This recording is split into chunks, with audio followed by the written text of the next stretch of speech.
Hello बच्चा party. तो कैसे आप लोग? आज हम लोग मैग्नेटिज्म एंड मैटर में Coulomb's law of magnetic forces को करने वाले हैं। इससे पहले वाले वीडियोस में मैंने सारी बेसिक प्रॉपर्टीज ऑफ द मैग्नेटिज्म्स बता दिए थे, मैग्नेट्स के बारे में बता दिए थे, प्रॉपर्टीज ऑफ मैग्नेट्स के बारे में बता दिए थे। सारे के सारे इंपॉर्टेंट जो बेसिक टर्म्स हैं इंट्रोडक्शन के, वो सारे कंप्लीट करा दिए थे। तो आज हम लोग कूलम्ब्स लॉ करने वाले, उसके important numerical, magnetic dipole moment, ये सारे टॉपिक्स इसमें होंगे और कुछ अच्छे अच्छे न्यूमेरिकल्स और कुछ अच्छे अच्छे पीवाईक्यूज क्वेश्चंस कराने वाला हूं। तो चलिए यार मेरे बच्चे, वीडियो को स्टार्ट करते हैं। मैं हूं आपका राकेश पांडे और स्वागत करता हूं अपने प्यारे से channel physics by Rakesh Pandey में, अपने ऑफलाइन बैच के साथ। तो चलिए मेरा बच्चा ध्यान देना। अगर हम बात करें आज Coulomb's law of magnetic force की, तो क्या है Coulomb's law of magnetic force? यार हमने लास्ट क्लास में मैग्नेट्स पढ़ा था। अगर मैग्नेट्स पढ़ा था तो मैग्नेटिक पोल स्ट्रेंथ भी देखी थी हमने। देख मेरा बेटा, क्या था हमारे पास? ये मैग्नेट था, नॉर्थ पोल था और साउथ पोल था। तो इसकी जो पोल स्ट्रेंथ होती है उसे हमने कैसे रिप्रेजेंट किया था? क्यू एम से। क्यू एम से ये हमारा एक दूसरा मैग्नेट है, ये नॉर्थ है, ये साउथ है। अब मेरे बच्चे मान लो इसके पोल्स यहां हैं, लोकेट हेयर। अभी नोट्स खोलने की जरूरत नहीं है। इन दोनों के बीच की दूरी r है।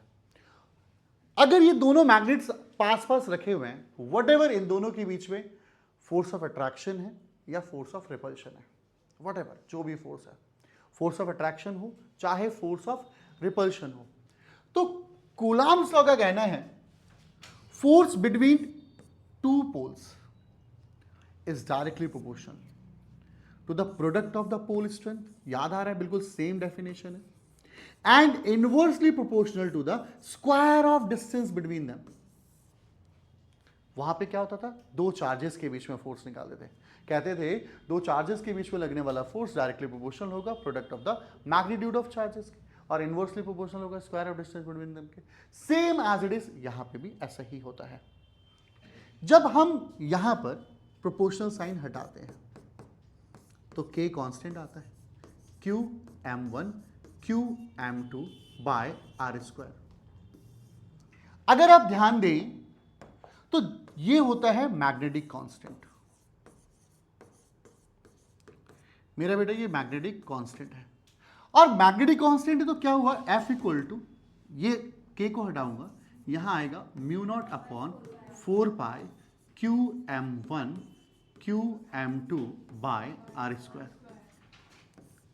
तो मेरे बच्चों ये है कूलम्ब्स लॉ का फॉर्मूला, जहां पर इसकी वैल्यू क्या होती है मेरे बच्चे?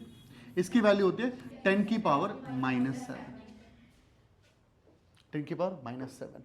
Got it the point? तो ये था कूलम्ब्स लॉ मेरे बच्चे। ऑनलाइन आपको भी समझ में आया होगा कि कूलम्ब्स लॉ की स्टेटमेंट क्या है।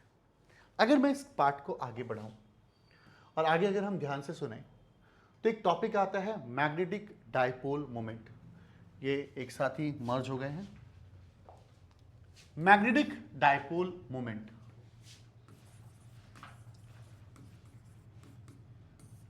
अगर आप मैग्नेटिक डाइपोल मोमेंट को देखें ध्यान से कि मैग्नेटिक डाइपोल मोमेंट क्या है, तो यार कुछ इलेक्ट्रिक डाइपोल मोमेंट सा दिखाई दे रहा है, कुछ वर्ड इलेक्ट्रिक डाइपोल मोमेंट सा सुनाई दे रहा है। तो इलेक्ट्रिक डाइपोल मोमेंट, एक काम करते हैं, इस स्लाइड को थोड़ा सा एक आगे स्लाइड लेके चलते हैं, उसके बाद यहां पे दोबारा आएंगे। मैंने रखा हुआ इलेक्ट्रिक डाइपोल मोमेंट और मैग्नेटिक डाइपोल मोमेंट। थोड़ा सा रिपीट कराता हूं आपको, थोड़ा सा याद दिलाता हूं इलेक्ट्रिक डाइपोल मोमेंट के बारे में। ज्यादा नहीं, हमारे पास एक चार्ज होता था, two equal and opposite charges separated with a small distance होता था। तो इस अरेंजमेंट को, जब एक इक्वल एंड अपोजिट चार्ज एक छोटे से डिस्टेंस में सेपरेट होता था, तो इस पूरे अरेंजमेंट का नाम था dipole, electric dipole. But when we talk about the dipole moment, electric dipole moment की बात करते थे, तो इलेक्ट्रिक डाइपोल मोमेंट को हम P से डिनोट करते थे। That will be what? Magnitude of charge and the smallest distance between them. हाँ या ना मेरा बच्चा? Same as it is, same as it is. अगर मैं मैग्नेटिक डाइपोल मोमेंट की बात कर रहा हूं तो मेरे पास एक मैग्नेट है,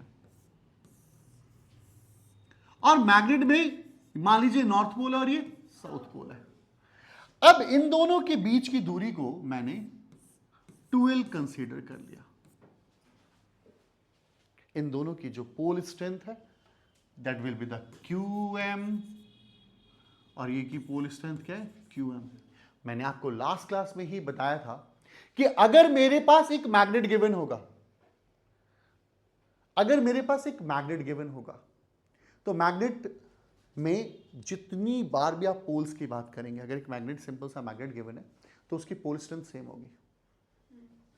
हाँ, अगर दो डिफरेंट मैग्नेट्स लेंगे तो उसकी पोल स्ट्रेंथ अलग अलग होगी, बट आप अगर एक सिंगल मैग्नेट ले रहे हैं तो उसकी पोल स्ट्रेंथ सेम है। तो अगर इसकी QM है तो उसकी दूसरे वाले की भी QM होगी। इन दोनों के बीच की दूरी हमारी क्या है 12 है। तो क्या हुआ, मैग्नेटिक डायपोल मोमेंट ये P वेक्टर से डिनोट होता था, ये कैपिटल M वेक्टर से डिनोट होगा। It is nothing capital M से, और इसे ना कई जगहों पर QM को M से भी डिनोट किया हुआ है, पर आप QM ले लीजिए। It is the product of the pole strength and the smallest distance between them. हाँ या ना, कोई दिक्कत और कोई परेशानी? अब यार ध्यान से सुनना, क्या हुआ, यहां पर डायपोल मोमेंट की डायरेक्शन थी, क्या होती थी डायपोल मोमेंट की मिलन डायरेक्शन क्या होती थी? अबे वो कौन से चार से कौन से था? Negative to positive. Dipole moment की जो डायरेक्शन थी वो नेगेटिव टू पॉजिटिव थी, यानी डायरेक्शन ऑफ डायपोल मोमेंट था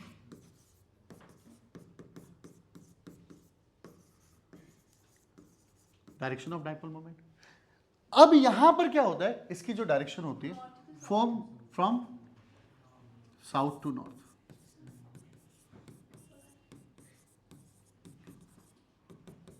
direction of magnetic dipole moment, MDM, magnetic dipole moment. Got it the point? अच्छा, इसकी यूनिट क्या होती थी मिलन? इसकी यूनिट क्या होगी? अब एक चार्ज की कूलाम होती है मेरे भाई, एंड डिस्टेंस की मीटर होती है, तो कूलाम मीटर होगी। इसकी होती है मेरे बच्चे यूनिट, इसकी यूनिट एग्जाम में आई हुई है। पोल स्ट्रेंथ की यूनिट होती है एम्पियर मीटर, और डिस्टेंस की होती है मीटर, तो इसकी यूनिट बनेगी एम्पियर मीटर स्क्वायर। अब मैं आपको लास्ट स्लाइड में लेके चलता हूं। तो आपने देखा बेटा इस स्लाइड में, ये थोड़ी स्लाइड में ये आ गया, it is defined as the product of pole strength and the magnetic length. मेरा बेटा यानी हमने क्या देखा, M वेक्टर पोल स्ट्रेंथ और दोनों के लेंथ को मल्टीप्लाई कर दूं तो मेरे पास क्या मिलेगा, मैग्नेटिक डायपोल मोमेंट। अच्छा, कुछ नोट करने लायक है, ये बहुत इंपॉर्टेंट नोट है। पोल स्ट्रेंथ जो होगा डायरेक्टली प्रोपोर्शनल होता है area of cross section of a bar magnet, यानी जो पोल स्ट्रेंथ होगा वो directly proportional to area of cross section होगा। Area of cross section means what? अगर मेरे पास एक बार मैग्नेट है, ये मेरे पास ये बार मैग्नेट है, ये बार मैग्नेट है, लिखो मत मेरी मां, अभी ध्यान से सुनो। ये बार मैग्नेट है मेरा बेटा, अगर ये बार मैग्नेट है और ये मेरा बच्चा, इसका क्या है, एरिया ऑफ क्रॉस सेक्शन। ये नोट्स आपको दे दूंगा मैं, डोंट वरी। इसका ये ए क्या है, एरिया ऑफ क्रॉस सेक्शन। तो pole strength directly proportional to area of cross section होता है। जितना बड़ा एरिया होगा उतना ही आपका पोल स्ट्रेंथ होगा। ठीक है सोहेल साहब, हाँ है ना? सेकंड है, डायरेक्शन बता दिया मैंने, फ्रॉम साउथ टू नॉर्थ। इसकी यूनिट होती है एम्पियर मीटर स्क्वायर या जूल पर टेस्ला। अब यार फिर नेक्स्ट स्लाइड पे आते हैं। थोड़ा ना मेरे को कंपैरिजन करने का मन कर रहा है। कंपैरिजन करना इन द सेंस, क्या मेरा दिमाग कह रहा है, ध्यान से सुनिए यार।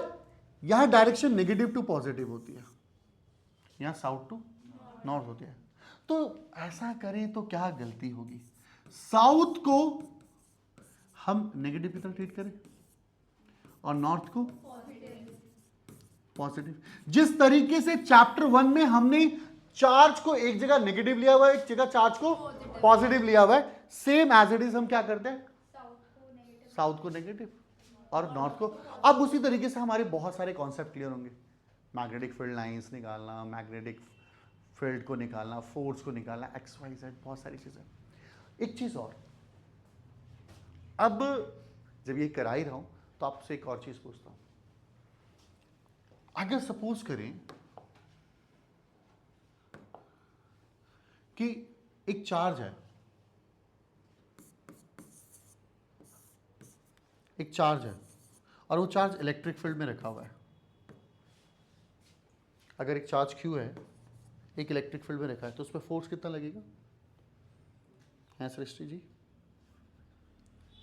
कितना लगेगा निशान फोर्स? KQ/R²। यस प्राची, कितना लगेगा? KQ/R। एनीवन, कितना लगेगा? पूर्व? Yes, F equal to Q into में E। Force Q into E होगा, फोर्स Q इंटू E होगा। तो KQ/R² लिख दो, KQ1 Q2/R², sorry. F equal to Q into E। भाई साहब, अगर एक चार्ज इलेक्ट्रिक फील्ड में रखा है तो उस पर ये फोर्स लगेगा। अब अगर मैं ऐसा कहूं, क्योंकि आगे कॉन्सेप्ट काम आने वाला है, अगर मैं कहूं कि एक पोल स्ट्रेंथ QM एक एक्सटर्नल मैग्नेटिक फील्ड में रखा हुआ है, तो क्या वो फोर्स फील करेगा? यस, जैसे ये फील करता था वैसे ये भी फोर्स फील करेगा, मैग्नेटिक फोर्स। और फॉर्मूला क्या बनेगा? क्या बनेगा बोलो? QM इंटू में B। मैग्नेटिक फील्ड को B से डिनोट करते थे। तो चैप्टर 1 की तरह रिलेट हो रहा है। बस आपको ना फॉर्मूला भी ऐसा कराऊंगा जहां पर आप चैप्टर 1 को चैप्टर 2 के साथ, बिल्कुल चैप्टर 1 को चैप्टर 5 के साथ रिलेट कर पाएंगे पूरी तरीके से। होप सो क्लियर है यहां तक? कोई दिक्कत? कूलॉम्स लॉ क्लियर है, डाइपोल मोमेंट क्लियर है। अब आके लेके चलता हूं अच्छा सा टॉपिक, बहुत प्यारा सा टॉपिक। इस पे क्वेश्चन आया हुआ है पेपर में, इनमें क्वेश्चंस आए हुए हैं पेपर में। Cutting of bar magnet, cutting of bar magnet. Mohit, हुआ है तुम्हारे स्कूल में ये topic? Cutting of bar magnet. Vanshika, तुम्हारे स्कूल में, हुआ है कटिंग ऑफ बार मैग्नेट? मैंने लास्ट क्लास में ही आपको बताया था कि अगर आप मैग्नेट को, स्वाति, अगर आप मैग्नेट को पोल के अलोंग काटे तो उस लाइन को क्या कहते हैं? अगर एक मैग्नेट को पोल के अलोंग काटे तो क्या कहेंगे उसे? Magnetic axis. और अगर पोल को दो भागों में बांटे तो मैग्नेटिक इक्वेटर कहते हैं। अब आप बताइए, मैंने क्या, वो एक मैग्नेट है मेरे पास, इस मैग्नेट को मैंने किसके अलोंग काटा? एक्सिस के अलोंग काट दिया मैंने। मतलब ये जैसे रिमोट है, इसको ऐसे करके काट दिया, ऐसे। जब मैंने इसे ऐसे काटा, तो क्या एरिया ऑफ क्रॉस सेक्शन में कोई चेंजेस आया? हाँ या ना? अरे बोलो। Yes, area of cross section में चेंज आया। आपको दिख रहा होगा यहां पे, एरिया ऑफ क्रॉस सेक्शन में चेंज आया। एरिया आधा हो गया ना? एरिया आधा हो गया। अगर एरिया आधा हो गया तो पोल स्ट्रेंथ भी आधा हो जाएगा, क्योंकि डायरेक्टली प्रोपोर्शनल होता है सवाल। खान साहब, यार पोल स्ट्रेंथ क्या होगा मेरा बेटा? हाफ हो जाएगा। टीना, पोल स्ट्रेंथ हाफ हो जाएगा।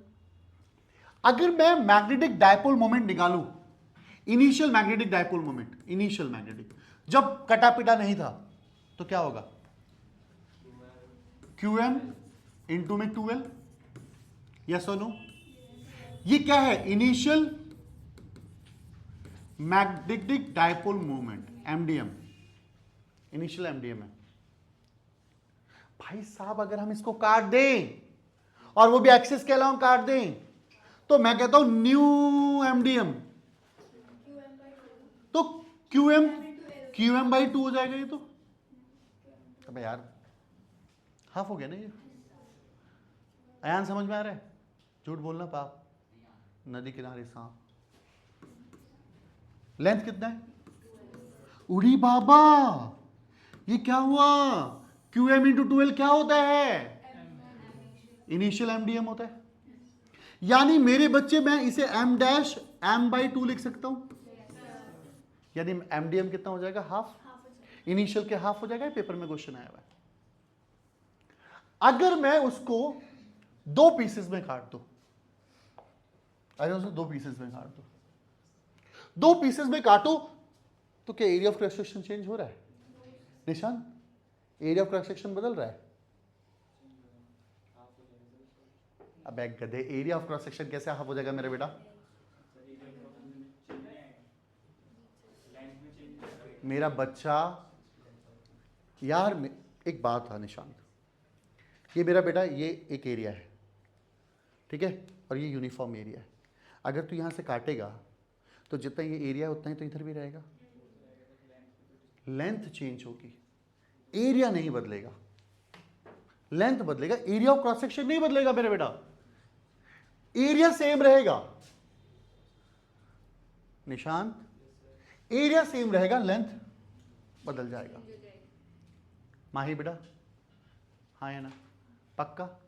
तो यार एक बात हो, जब area of cross section same रहेगा तो उसकी पोल स्ट्रेंथ क्या रहेगी?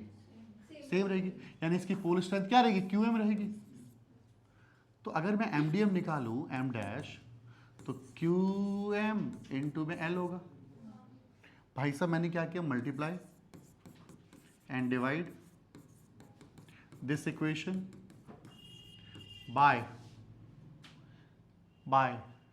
2। मैं 2 से मल्टीप्लाई और 2 से डिवाइड कर देता हूं। अगर मैं 2 से मल्टीप्लाई और 2 से डिवाइड करता हूं तो एम डैश की वैल्यू क्या हो जाएगी? Q M into 2L upon 2 लिख सकता हूं। ओ माई गॉड, ये क्यू एम इंटू 2L क्या हो गया? इनिशियल एमडीएम हो गया। तो एम डैश क्या हो गया यहां पर? m/2 हो गया। यानी मैग्नेटिक डाइपोल मोमेंट में बदलाव आता है अगर मैं उसकी कटिंग कर दूं। अगर मैं कट कर दूं along the axis, along the equator, तो चेंज होगा। ऑनलाइन में स्टूडेंट आप लोगों को कमेंट करके बताना है, अगर मैं इस मैग्नेट को 3 पार्ट्स में क्रॉस करता, इसको 3 स्लाइसेस में बांटता, तो इसका एमडीएम क्या होगा, और इसको 3 पार्ट्स में कट करूंगा तो इसका एमडीएम क्या होगा। तो आपको दोनों का आंसर देना है कि एमडीएम ये होगा, जो भी होगा। ऑनलाइन वालों आंसर दोगे तो थोड़ा सा पता चलेगा कि आप लोग भी कितना कर रहे हो। आगे ध्यान से सुने, आगे बढ़े। मेरा बच्चा, मैंने कहा था कि अब क्वेश्चंस आएंगे, और क्वेश्चन आ गया आपके पास। क्वेश्चन है, टू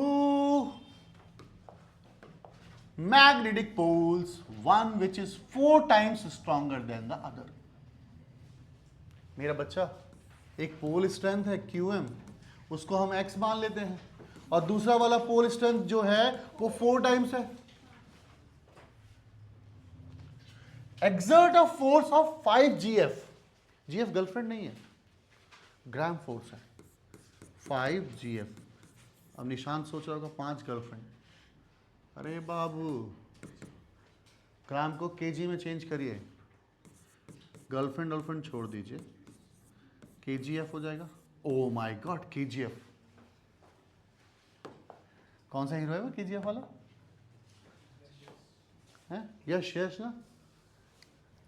अब सुनो, 5 इंटू 10⁻³ केजीएफ को चेंज करने में न्यूटन के लिए आपको 9.8 से मल्टीप्लाई करना होता है। मैं 10 से कर देता हूँ, थोड़ी फीलिंग इजी हो जाएगी। तो फोर्स की वैल्यू कितनी हो गई? 5 इंटू 10⁻² न्यूटन। एफ की वैल्यू आ गई, एफ की वैल्यू आ गई मेरे बच्चे। अगर आपके पास एफ आ गया, क्यूएम आ गया, QM2 आ गया, और डिस्टेंस दिया हुआ है भाई 10 सेंटीमीटर, यानी आर आपको दिया हुआ है 10 सेंटीमीटर, तो आपको अकॉर्डिंग टू कूलम्ब्स लॉ क्या कहता है बताओ? F equal to KQM1 QM2 by x², F 10⁻⁷ x 4x upon, अरे ये R लिख ले भाई मेरे, तो फीलिंग खराब हो रही है मेरे भाई। R की वैल्यू क्या है? 10 इंटू 10⁻², यानी 10⁻⁻1 का होल स्क्वायर। यार ये सारी वैल्यू डालो, एफ की वैल्यू ऑनलाइन वालों कमेंट करके बताओ, तुम लोगों के लिए होमवर्क है, एटलीस्ट इतना तो सॉल्व कर सकते हो। है एंजल साहब? कर दिए मेरे भाई, 10 की पावर -1 लिख दिया 10 सेंटीमीटर को। ठीक है प्राची? अरे फोर्स तो निकला हुआ रे, क्या निकालना है भाई? एक्स निकालना है। शाबाश पुरु साहब, एक्स निकालना है। पुरु आप एक चॉकलेट के हकदार हैं, थैंक यू। हैं फाइंड आउट कर लेना। अगला क्वेश्चन देखें। अगला क्वेश्चन है हमारे पास, टू सिमिलर मैग्नेटिक पोल्स है। सिमिलर मैग्नेटिक पोल्स है रे भाई साहब, T Q M two, pole strength same है, तो क्या ले लें भाई? Having pole strength are in the ratio of 1:2। तो मेरे भाई अगर रेशियो 1:2 है तो एक काम करना यार, एक काम कर, इसको मान ले 1 यानी x, QM2 को मान ले मेरे बच्चे 2x, are placed 1 metre apart. इन दोनों के बीच की दूरी कितनी दी हुई है? 1 मीटर दी हुई है। Find the point where a unit pole, find a point where a unit pole experiences no net force due to the two places. करें यार, एक पोल है यार, ये नॉर्थ मान ली, साउथ मान ली मेरे बच्चे, ये साउथ है और ये नॉर्थ है, सेम पोल्स है, दोनों का सेम पोल है। अब एक ऐसा पॉइंट मान लेता हूं ये वाला पॉइंट है, इन दोनों के बीच की दूरी कितनी है? 1 मीटर है। इसकी पोल स्ट्रेंथ x है तो इसकी 2x है। मान लेता हूं इसकी जो दूरी है, क्या मान लो? y मान लो, y मान लो, क्योंकि ऑलरेडी उसे x मान रखा है, तो ये कितना हो जाएगा? 1 - y। यहां पर इन दोनों का जो नेट फोर्स है वो कितना है? 0 है, नो नेट फोर्स। और यहां पे QM जो है वो 1 यूनिट है। तो आप एक काम करिए, इन दोनों के बीच का फोर्स निकाल लीजिए पहले यार, इन दोनों के बीच का फोर्स निकालिए, फिर इन दोनों के बीच का फोर्स निकालिए, दोनों को इक्वल रख दीजिए, x की वैल्यू आएगी कैसे? फोर्स पहला वाला और फोर्स दूसरा वाला, दोनों बराबर होगा। वंशिका एक बार बताना इसका फोर्स कैसे निकालोगे? इन दोनों के बीच का फोर्स के QM1 क्यों ले रहे हो? x ले लो सीधा, x इंटू में 1 अपॉन y का स्क्वायर के 2x इंटू 1 अपॉन 1 - y का स्क्वायर। यार एक k से k कट गया, x से x कट गया, ठीक है, ये बना 1/y², ये बना 2 1 - y का होल स्क्वायर। y का आंसर निकाल के मुझे जरा कमेंट कर दीजिए ऑनलाइन वालों, अच्छा लगेगा। होप सो यहां तक आपको समझ में आया होगा। क्लियर है मेरे बच्चे? अब मैं नेक्स्ट पॉइंट पे चल रहा हूं। Magnetic dipole of a length 10 centimetre. Magnetic dipole की जो लेंथ है वो कितनी है? 10 सेंटीमीटर, और pole strength 20 ampere metre given है। Find the magnetic dipole, magnetic moment of the dipole. अरे यार m निकालना है, फॉर्मूला होता है QM इंटू 2L, बच्चों वाला क्वेश्चन है। QM गिवन है और 2L भी गिवन है, वैल्यू डालोगे। इसका भी आंसर जरा कमेंट करके बताना, question number 1, question number 2, question number 3, ऐसे करके प्लीज आप आंसर बता देना। देखें आगे। अच्छा आंसर तो दिए हुए ना, आंसर दिए हुए, तो आगे देखते हैं। Magnetic dipole of length 15 centimetre, dipole length दिया हुआ है, इस बार डायपोल मोमेंट दिया हुआ है, पोल स्ट्रेंथ निकालना है। नहीं करा रहा मोहित, हो जाएगा नहीं क्वेश्चन? चलो ये क्वेश्चन मुझे बहुत प्यारा लगता है, ये क्वेश्चन आपको आना चाहिए।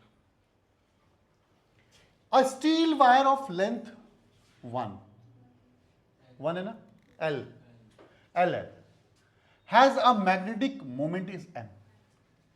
एक स्टील की वायर है जिसकी लेंथ एल है और मैग्नेटिक मोमेंट एम है। It is bent into a semicircle arc. यार वो पहले ऐसे था, एल लेंथ था और इसका मैग्नेटिक मोमेंट एम था। इसको चेंज करके हम लोग क्या कर देते हैं, एक सेमी सर्कल उसमें आर्क रख देते हैं। देखो ना, जब ये मैग्नेटिक मोमेंट होगा तो यहां पे एक पोल हो रहा होगा और एक पोल यहां रहा होगा। तो अब पोल कैसा आ गया, ऐसे, और ये पोल कैसा आ गया, ऐसे। अरे सेमी सर्कल बना दिया ना, आर्क बना दिया। तो लेंथ को किस में कन्वर्ट कर दिया उसने, लेंथ को एक आर्क में कन्वर्ट कर दिया। आर्क की वैल्यू क्या होगी, पाई आर। तो यहां से रेडियस आ गया एल अपॉन में पाई। मेरा बच्चा, ये रेडियस आ गया और यहां तो अब लेंथ कितनी हो जाएगी, 2r। यार दो पोल के बीच की दूरी कितनी हो जाएगी, 2r। यार ये पहले स्ट्रेट वायर थी, उसे करके कर्व कर दिया, तो पोल के बीच की दूरी कितनी हो जाएगी, रेडियस ये रहा r, ये रहा 2r। ठीक है, तो 2r अगर मैं निकालूं तो 2l अपॉन में पाई। आपको क्या फाइंड आउट करना है, मैग्नेटिक मोमेंट फाइंड आउट करना है इसका। तो मैग्नेटिक मोमेंट का फॉर्मूला क्या होता है, M dash q M into में 2l। क्यू एम कितना है, क्यू एम है, 2l कितना है, यानी 2r, 2l अपॉन में पाई। अब इसका मैग्नेटिक मोमेंट यानी एमडीएम, इसका इनिशियल एमडीएम कितना दिया हुआ है, एम के बराबर दिया हुआ है। 2r चाहिए था ना मुझे, यहां 2r कर दो ना, इन दोनों के बीच की दूरी 2r को हमने 12/पाई कर दिया। एमडीएम कितना दिया था, एम के बराबर दिया था। तो अब ये बताओ QM इंटू 2l क्या होगा, m होगा। इसकी लेंथ l थी ना, इसका एक मिनट, सॉरी, इसका एमडीएम आएगा QM इंटू l।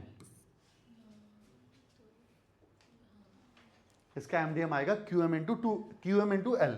तो यहां से 2 को बाहर निकालो, QM इंटू l अपॉन में पाई। अब इसको क्या कहोगे बताओ जरा, 2, इसको m कहोगे, m अपॉन में पाई। अच्छा क्वेश्चन है,